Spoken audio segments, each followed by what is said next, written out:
What's going on YouTube? Back again with another video here on the channel, and for today's video I'm pretty excited to do this one because it involves the PlayStation 5 Pro. And today's video is going to be about the PS5 because Sony is currently pushing out a new software update for the PS5 consoles, and rumor has it there's at least one feature in it for once that I'm really excited about, and I'll get into that momentarily. So let's first make sure the update is still there. I see the little notification, I see this moving, and there it is. System software is ready to install. And by the way, this was so important to me to do before I do this update that I'm actually putting a pause on starting this game. As you could see here, Dying Light the Beast. Today is release day, literally looking at the time, about 20 minutes ago. So pretty excited to dive into that one. Leave me a comment below. Did you pick this game up? You gonna play it? Let me know. All right, so let's go back in and let's take a look at this update. Let's head in here. And I just remembered that if I go to update software, I just remembered it's not gonna have the details on the screen. It's gonna have this silly ass QR code.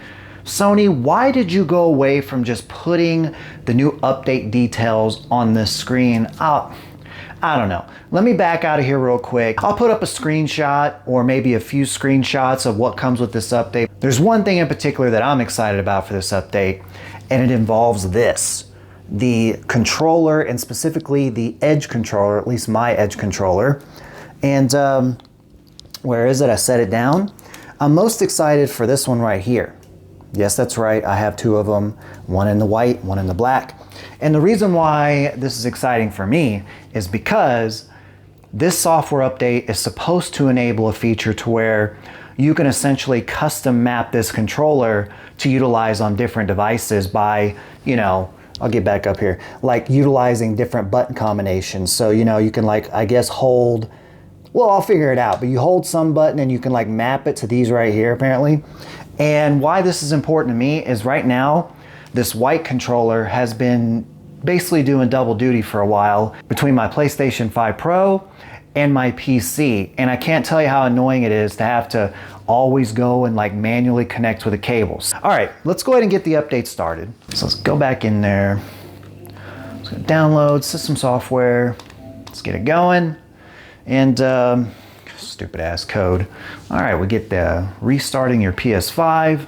Update is moving quite briskly, which is nice considering I think this one actually has features, and PS5 Pro is coming back online. I see the beautiful blue LEDs flashing.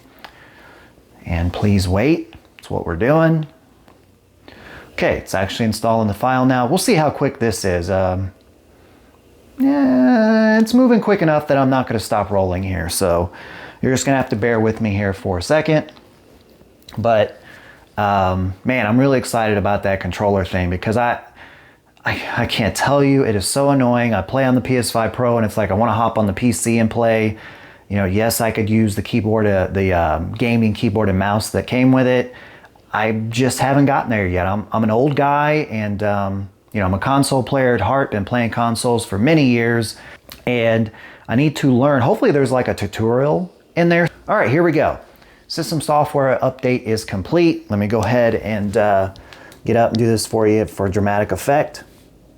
Beautiful blue lights. I love how the lights look on the black controller. All right, here we go. A new version of the DualSense Edge wireless controller device software is available. And hopefully the microphone's not getting muffled with my shirt here. All right, so let's go over here and get it plugged in.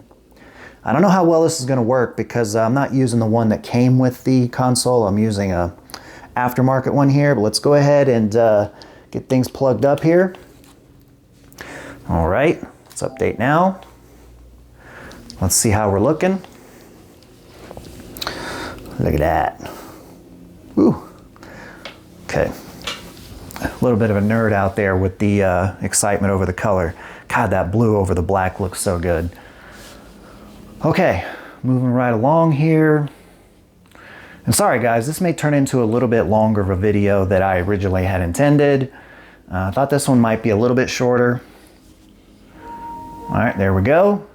So, all right, bear with me here. I need to figure out how to get to that. So let's go into settings. Let's see if we can figure it out. Accessories, turn on controller.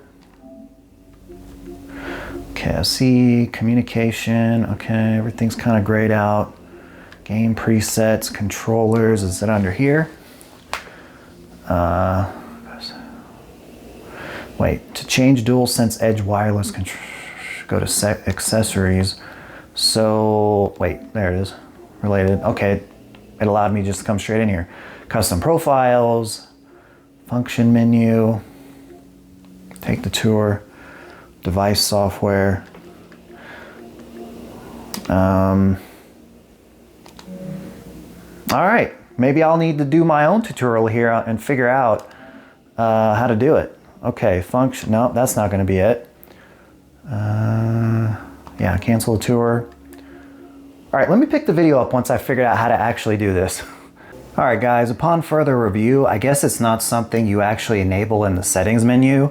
Apparently, once you update your Edge controller, it's just already gonna be in there. You just have to know how to do the old school Mortal Kombat finishing move button combinations. Those of you that are old like me will know all about that.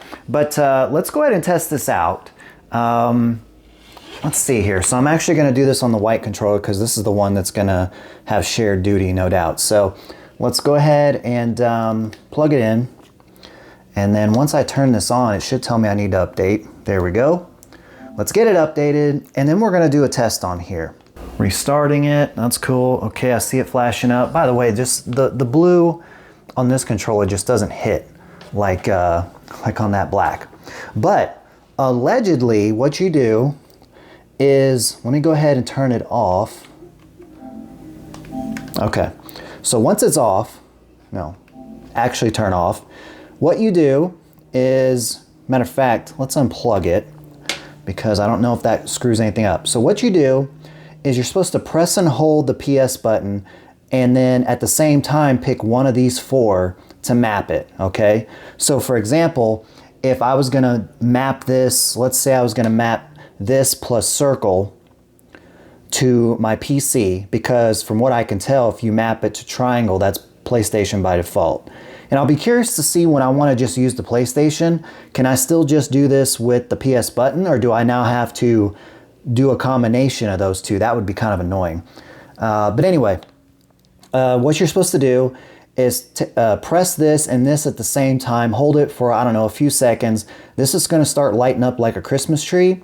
And then allegedly, at that point, you should be able to map it to the next device. So for example, for my PC, next thing I need to do is I need to turn on Bluetooth and make sure that it can see the controller as visible.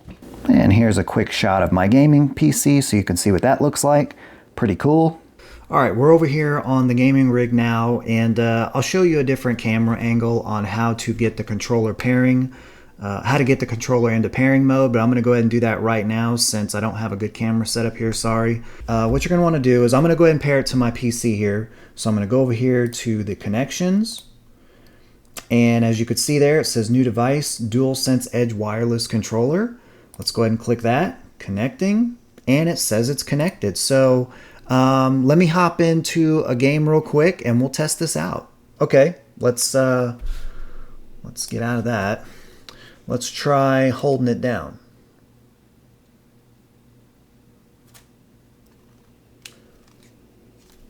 It appears to be off. So it looks like to turn off the controller, there may be a better way to do it, by the way. I'm just learning on the fly here. It looks like to turn off the controller, you just press and hold it. Let's try to turn it back on and see what that does. So I'm gonna put this right next to my face because I don't know what you guys can see. If I just hit the PS button here, let's see what happens.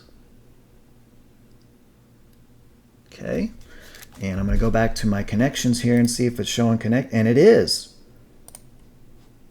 It's connected, so now I can't really test it out again unless I go back into the game. I don't really want to, but it looks like now I could just tap the PS button like I would for the console and press and hold it to turn it back off. Okay, shows off now. The controller appears to be off, so that's a blind walk through of how to connect it to another device. All right, let's kind of run through some of the other things that came with this update. So Probably the main other thing that came with this is this power save feature for certain PS5 games. So let's go take a look at that in the menus real quick. Settings, it's under System and Power Saving, and there it is. Power Saver for games. Reduce your PS5's power consumption while playing supported games by allowing performance to scale back when needed. Man, I read that sentence really poorly, guys. I apologize. Let's click into it and select which PS5 games to use it. So you can see here you can enable it. Now, whether I have it enabled or disabled, I'm not seeing any supported games that I have installed. So that tells me that apparently as of right now, none of these games, none of these tiles you're looking at here have that. I have a lot more games installed. So either that's a bug and not right, or it's definitely going to be useless for me. And truthfully, I don't know that I would use this anyway. Leave me a comment below. Are you actually going to use that? Anyway, the next big thing was, of course, the DualSense wireless controller update so that you can map it to different devices. Again, you can register it up to 4 devices.